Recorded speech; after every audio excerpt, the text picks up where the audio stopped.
Back in the bygone age of 2014, a game took the internet by storm. Degenerates everywhere praised it for its exciting concept and outrageous gameplay. This game was, of course, Yandere Simulator.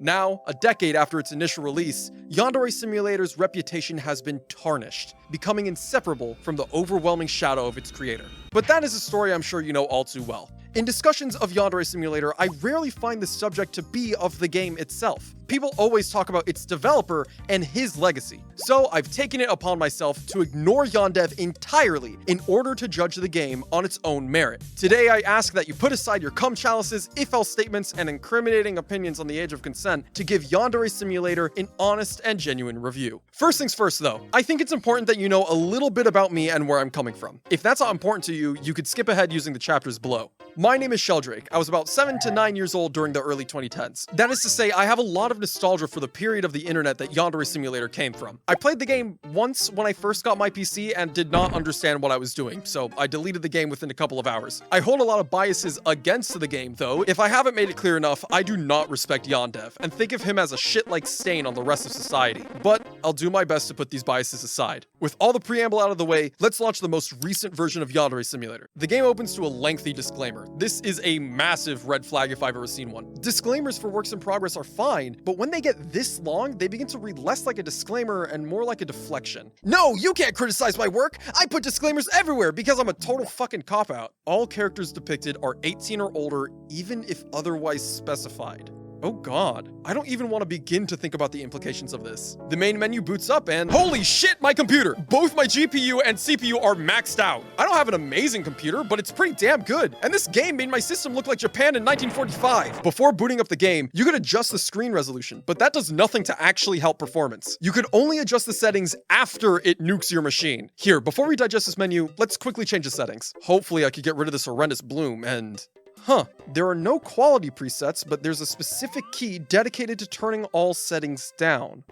So the game knows it's an absolute nuke, and instead of letting you pick the settings before anything is rendered, they make sure you can lower the settings as fast as possible after everything loads. Okay, while the overall style isn't great, I actually like this menu. The dynamic camera and UI feels pretty alright. Also, 1980s mode. We'll come back to that later. For now, I want to play the base game. Holy hell, that's a lot of text. Easy, I guess? Oh hey, this intro was actually pretty cool. For a bit there, I really started to feel invested in the story and holy shit, even more text! If you haven't noticed already, this game has an ungodly amount of text. I wanted to play a game, not read the Child Predator Bible. This will remain a problem throughout the rest of the game, and rest assured, I will complain about it every time. As for now, this is our tutorial. A giant list of word vomit that the game expects you to remember. I gotta be real, that exit button looks really tempting. And who am I to deny a button its purpose? Jesus Christ, I've had so much to say and we haven't even played the game yet. We spawn into a school that looks like a VR chat world. I don't mean to insult VR chat, but just look at this. There are a lot of students in this school. Most of them look like generic anime characters. A couple are actually unique and cute. However, all of them follow the same paths. So it's not uncommon to see them clipping into each other or walking in a perfect line. It's kind of uncanny. Talking to them isn't the most fulfilling experience either. There are a lot of options, but you can ignore most of them. Really, the only important option is tasks. Once you do a student's task, you could ask him to do some things for you, but only if your reputation is high enough. It's not too bad of a system, albeit very convoluted, but I still have no clue what to do about my rival. I could pick up weapons, spy on them, talk to them, but they're generally unresponsive. I bumbled around a bit, directionless and confused until I found this. Yeah, I don't know why it's here, but it's here. Eventually, I looked up one of the hints I was unlocking and discovered one of the most important aspects of the game. In a horrible decision of anti-player agency, Yandere Simulator can only be won after its rigid conditions are met. But the game is extremely unintuitive. Nobody is going to figure out how to win naturally. So, in order to guide the player, the game gives you InfoChan. InfoChan is essentially your Wikipedia. She invalidates any and all exploration by offering step-by-step guides to practically everything in the game. I know that sounds bad, and it is, but she's a necessary evil because of how convoluted Yandere Simulator is. Once you pick out how to get rid of your rival, InfoChan provides you with a laundry list of things to do. Really, the only decision you get to make is which scheme you want. After that, the game does everything for you. It's worth restating because I really want to exemplify you cannot win in any other way than how Yandere Sim tells you to. The most agency you will have in this game is when you're actively losing, because at least that will be your choice instead of being bent to the whims of Dick Cheese Incarnate. You may have realized already that schemes are not free. You must buy them using InfoChan's custom currency, Info Points. How do you get Info Points, you ask? Well, obviously, you have to take unsolicited photos of female students' underwear. Yeah, what the fuck? I hope to God I don't have to explain how wrong this is. In order to get a photo of a high schooler's undergarments, you need to crouch down on the ground and look up their skirt. The problem is, aside from how disgusting the action is, your crouch speed is much slower than their walking speed, and characters are always walking. At least there's a quicker way to take photos. By using Yandere Vision, you could discreetly take panty shots. To do this, you need to hold W to keep up with your target, then Control to open the menu, and then press Q. My hand fucking hurts just talking about it. You have to do this constantly. Not to mention you're always holding shift to run, and I swear this game is a speed ticket to getting arthritis. Worst of all, the panty shot mechanic is fucking mandatory. Well, it's not mandatory, but with how this game practically forces you to use InfoChan, it's basically fucking mandatory. But don't worry guys, all characters depicted are 18 or older, even if otherwise specified, so it's okay. No, it's fucking not! I swear, Yandere would be best friends with the Drake that we don't talk about. After unlocking a couple of schemes, I noticed most of them start with get rid of Raibaru. Raibaru is pretty much your rival's bodyguard, being tied to their hip at all times. She is here specifically to punish the player for experimenting by stopping anything they would want to do. You know how people say auto-scrollers aren't difficult, they're just artificially difficult? Raibaru is artificially difficult. She does nothing but arbitrarily add steps to your plan. Spoiler alert, she's only active for the first rival, making all other rivals significantly easier to eliminate. In my first playthrough, I thought picking a scheme that didn't involve her would be faster, so I chose the rejection route. Yeah, big fucking mistake. Some schemes, like this one, require unique actions to be done every single day of the week. They're not that tough. Poison some food, press one button, whatever. It wouldn't really be a problem if only you didn't need to wait for everything all the time. Students are slow, load times are long, dialogue is lengthy, and your character does not move fast enough to make traversing this massive school interesting. The downtime in this game is crazy. Each minute did not need to be 17 actual seconds. It doesn't sound bad, but one full day of gameplay is over 2 hours long. But thankfully, there are 3 ways to skip this absolute time sink. Your best option would be class time. By going to class, the clock advances from before class to lunchtime, and then from lunchtime to cleaning time. After cleaning time, there are no more skips. So if you're waiting for an event to happen at 5 o'clock after school, you just need to sit there and wait for it. If you hold Control and E, you can make time go faster by staring at a photo of Senpai. And when I say faster, I mean you go from a snail's pace to a 3-legged dog's pace. It's just not fast enough. Not to mention you have to hold Control and E the entire time. That shit'll hurt your hand. The last option is to use your phone and wait for a specific time. It's noticeably faster than the photo, but it's still not good enough. Sometimes you're gonna be sitting there and waiting for up to 3 minutes for an hour to go by. But it's chill because Yansim lets you play a shitty Flappy Bird clone while you wait. How thoughtful. For you to get a better understanding on how absolutely boring this game is, let me summarize the Tuesday scheme for the rejection ending. Spawn in, wait for an event, wait for a second event, go to class, go to the fountain, wait for your rival to stop reading, wait for them to go away, input one button to push a book into a fountain, wait for your rival to come back and notice the book, go to class, go outside, wait from 3:30 to 5:15 for an event to happen, wait even longer because it takes forever for people to walk to places, wait for the last event to end, and finally, go home. All this takes about 10 minutes if you're going fast, and all I did was press one fucking button. This is bullshit. And the worst part is, you might have to do it multiple times, because after all that waiting, you could still get caught. Nope. Why? Sloppy. You gotta be more sneaky than that. Come on, off to the counselor. I picked up the bucket. I was 75% of the way done with this week. 3.5 hours of gameplay. All of it went down the fucking drain because I bumped into a student council member with a bucket. I spent hours on my hands and knees looking up people's skirts, and I get sent home because I was holding a fucking bucket? People will cast suspicion on you for the stupidest reasons. I get taking upskirt photos and stealing a knife, but holding a garbage bag is not the same, bro. This school has the most nosy motherfuckers imaginable. Like I'm carrying a dumbbell in a gym. Shut the fuck up. So I got sent home. But it's okay, I'll just go to the week menu and rewind a day and, I guess I can't rewind from here. It's fine, I'll just go back to the main menu, reload a save, and wait, what? It fucking auto-saved? Hold on, I manually saved multiple times. Here's proof. Where did all of that go? My 3.5 hours of progress is fucking gone?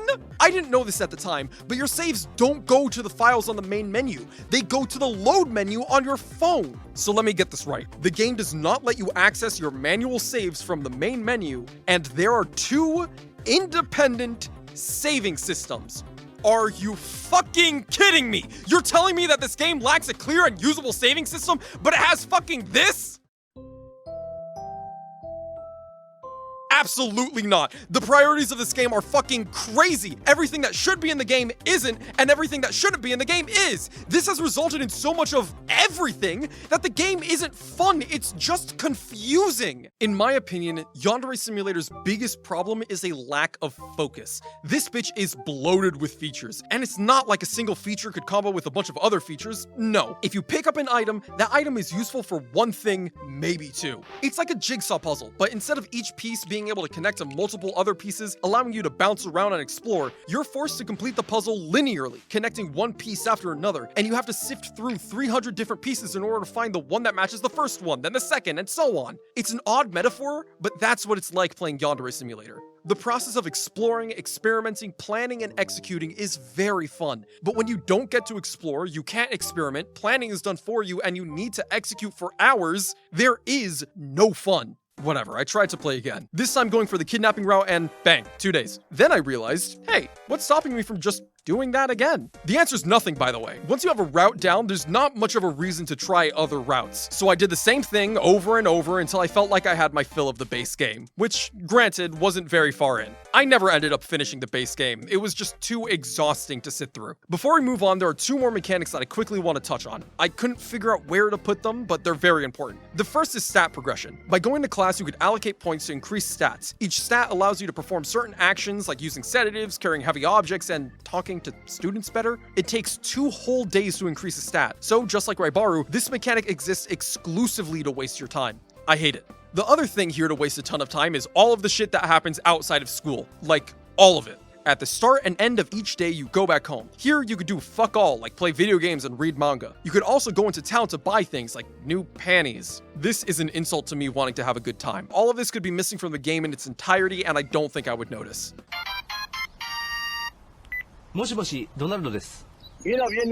Joining the list of completely stupid additions to the game is 1980s mode, where you play as the main character's mother when she was young. There's not that much that would let you know this is in 1989. The map is identical, the characters are identical, the presentation is identical. Hell, this filter isn't even on by default. I turned it on because I wanted it to feel different from the base game. But let me tell you, this mode cannot be more different from the base game. The changes present enhance the game's feel dramatically. First off, no technology. This means no infochan and no panty shots. Thank God! Instead of infochan's word vomit, you have a note detailing schemes that you could do to anyone for free. This is still a bit much for my liking, but I prefer this over infochan. There's also an actual tutorial. It's a bit lengthy, but it teaches you a lot of the important mechanics that I missed in the base game, like taking a shower to clean off blood, using a body bag to conceal corpses, and using the incinerator to dispose of evidence. However, the best change to this mode is that all of the rivals are distinct. Instead of blankly roaming around the school doing fuck all, every rival in 1980s mode has a different motivation. Because of that, they tend to hang around a specific area and do specific things. A tomboy wants to make friends with boys, so she starts fires behind the school to impress them. A wealthy girl prefers to live in luxury, so she spends her time tanning by the pool. And a musician needs to practice, so you can most likely find her on stage. The best part? Most rivals have an optional intended murder method. This change is paramount. Instead of blindly wandering around the school waiting for nothing to happen, you can explore the area around your rival and devise a plan on your own. Here's an example. The shy girl doesn't like interacting with people, so she prefers to spend her time in the library. As you explore, you notice you could push one of the bookcases onto her, but there are witnesses, 4 girls. Maybe you could kill them, maybe you could distract them, or maybe you could befriend them and simply request that they leave the room. Once they're out of the way, you wait for your target to get into position and strike. This is infinitely more fun. I wasn't railroaded, it was quick and fulfilling, and the tutorial taught me everything I needed in order to cover my tracks. I solved the puzzle on my own and felt great doing it. Not every rival is as good as the library girl, but that got me thinking, why aren't they? Back in the bygone age of 2012, a game released that I'm sure you've never heard of. It had a couple of sequels, but generally went under the radar. But most importantly, for this discussion, it proves to me that Yandere Simulator could have worked. The game I want to introduce to you is Lucius.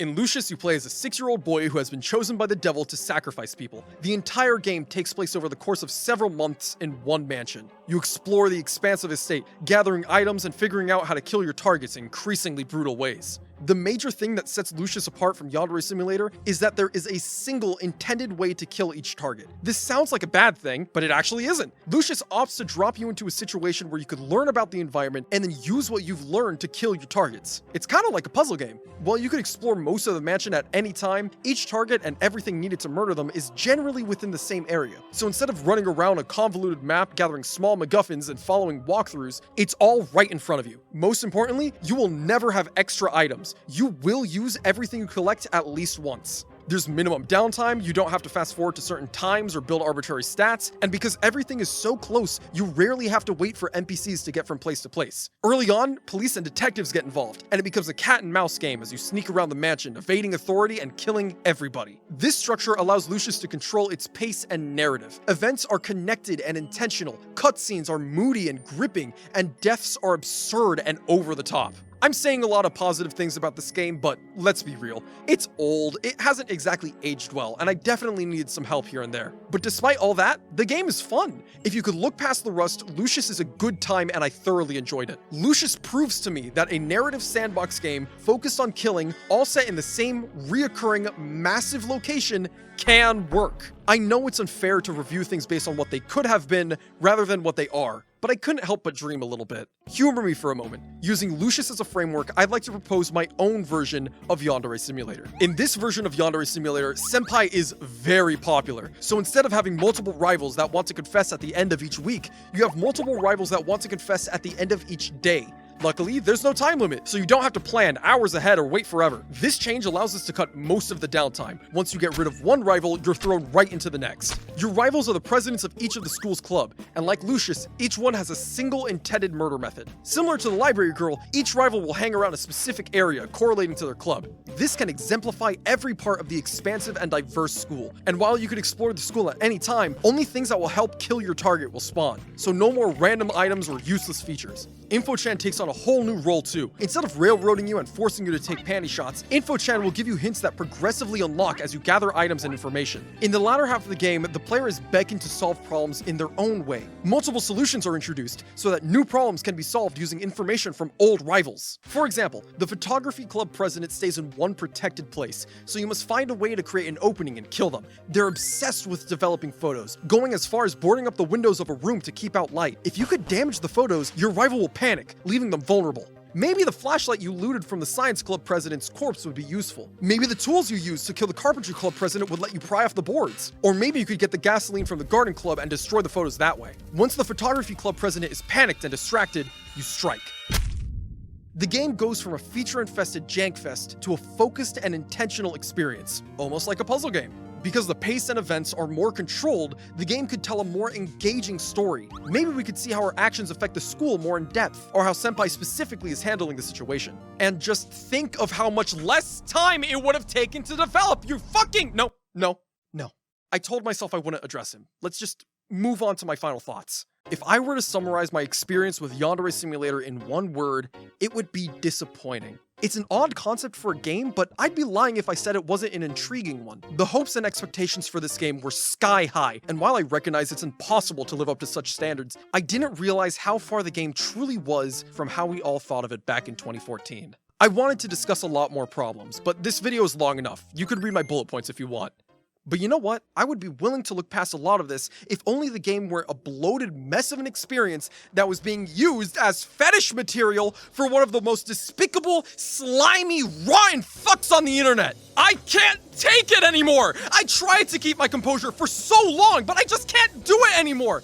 Every part of this game, every feature, every character, every single word on my dying screen is stained with the greasy fingerprints of Alex Mahan. His intentions throughout this game are so blatantly clear. He's an insecure, weirdo porn addict who sexualizes minors, has no integrity, and has been abusing his community for the past 10 fucking years. Do you remember at the beginning of this video, I said it's odd how every conversation about Yandere Simulator is never about the game, but rather about its developer. I get it now! It's impossible to escape his influence throughout the entirety of this game, dude! Every moment is engulfed in his murky shadow. Every decision is so blatantly wrong and emphatically uncomfortable that the only parts of this game that I actually like, I am convinced he didn't make. And it's not like this game is surprisingly competent or so bad it's good. No, it's just bad! Normally, I detest sentiments like this, but I'm going to save you the time. Don't play Yandere Simulator. Stick to hating it from afar and getting all of your information about it through sorry fucks like me who feel compelled to waste tens of hours making fuck all videos like this one. Please, God, subscribe so I could feel like this was all worth it. And Alex, fuck off. Wow, that was strong. I just wanted to pop in here at the end and say that most of this video was hyperbole for the sake of entertainment. While I stand by the sentiment of everything stated, the hate doesn't run that deep.